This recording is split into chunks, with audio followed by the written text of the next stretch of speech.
Eklavya model school के छात्र अपने ही छात्रावास में मैनेजमेंट की कमियों से खफा होकर स्कूल से पैदल चलकर कलेक्टर से मिलने निकल पड़े। जानकारी मिलते ही एसडीएम मनीष कुमार जैन पहुंचे और धामनोद के समीप से बच्चों को समझाकर वापस स्कूल लाए। मौके पर पहुंचे विधायक कमलेश्वर डोडियार भी छात्रों के साथ स्कूल गेट पर धरने पर बैठ गए। रतलाम जिले के सेलाना के एकलव्य मॉडल स्कूल में पिछले कई दिनों से अव्यवस्थाओं को लेकर जानकारियां सामने आ रही थी।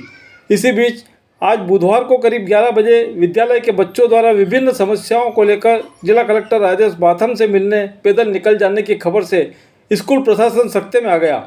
इधर जानकारी मिलते ही एसडीएम मनीष कुमार जैन सेलाना से निकले और धामनोद के समीप जाकर बच्चों से मिले और परेशानी से रूबरू हुए, तब उन्हें समझाइश देकर वापस स्कूल जाने के लिए राजी किया। इधर सूचना मिलते ही विधायक कमलेश्वर डोडियार तत्काल स्कूल पहुंचे और गेट पर ही बच्चों को बिठाकर समस्याओं के बारे में जानकारी ली। तब बच्चों ने हैरान करने वाली समस्याएं बताते हुए कहा कि छात्रावास में पंखे खराब है, बिस्तर गंदे होने के साथ ही एक बिस्तर पर दो छात्रों को सोना पड़ता है, नलों में पानी नहीं आता, बाथरूम के दरवाजे टूटे हुए हैं, स्वास्थ्य परीक्षण की व्यवस्था, यूनिफॉर्म नहीं मिलने, खेल ग्राउंड की बदतर हालत, मेनू अनुसार भोजन नहीं देने सहित अनेक समस्याएं विधायक डोडियार के सामने रखी। इधर इस घटनाक्रम की जानकारी मिलते ही सहायक आयुक्त रंजना सिंह भी मौके पर पहुंची। तब विधायक डोडियार ने बच्चों द्वारा बताई गई समस्याओं से अवगत कराते हुए कहा कि जब तक इनकी समस्याओं का निराकरण नहीं होता वो बच्चों के साथ धरने पर बैठे रहेंगे। विधायक डोडियार ने इसी बीच प्राचार्य नरेंद्र सिंह गंगवाल को भी सख्त लहजे में समझाया। धरना चल ही रहा था कि डोडियार के आग्रह पर छात्रावास की छात्राएं भी गेट पर आ गई और वहीं समस्याएं दोहराई। करीब 3 घंटे कड़ी धूप में विद्यालय के बच्चे, विधायक, एसडीएम सहित मॉडल स्कूल का पूरा स्टाफ खड़ा रहा। मौके पर पहुंचनी रंजना सिंह ने पहले विधायक डोडियार और बच्चों से बात करने के बाद कहा कि विद्यालय के बजट के आधार पर कार्य होता है, फिर भी अगर किसी समस्या को लेकर पत्र आता है तब हम उसे हल करवाते हैं।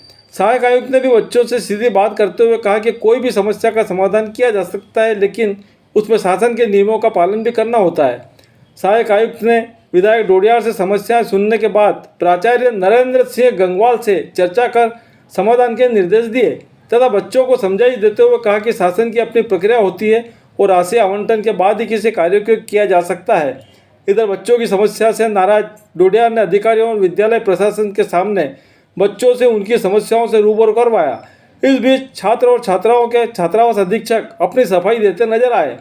करीब 3 घंटे तक कड़ी धूप में बैठे विधायक बच्चों के सामने खड़े रहे और विद्यालय स्टाफ और अंत में प्राचार्य गंगवाल से 10 दिन में समस्या का निराकरण किए जाने का लिखित आश्वासन मिलने के बाद विधायक डोडियार और छात्र छात्राओं का धरना समाप्त हुआ।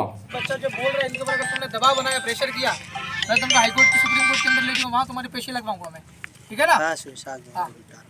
एक भी बच्चे को आप लोग प्रेशर, कहाँ अधीक्षक कौन है तुम्हारे? अधीक्षक कहाँ है? बजरंगी कहाँ है? बजरंगी कौन है? इनके हाथ में, अधीक्षक के हाथ में लठ होता है हमेशा, ठीक है? ये बच्चे तुम्हारे पास में है लेकिन बच्चों के माँ बाप मेरे पास में है, समझ रहे हो कि नहीं? आप लोग कितने दिनों से क्या कर रहे हो, सूझ नहीं पड़ रही तुमको? बेवकूफ समझते हो तुम आदिवासी बच्चों को?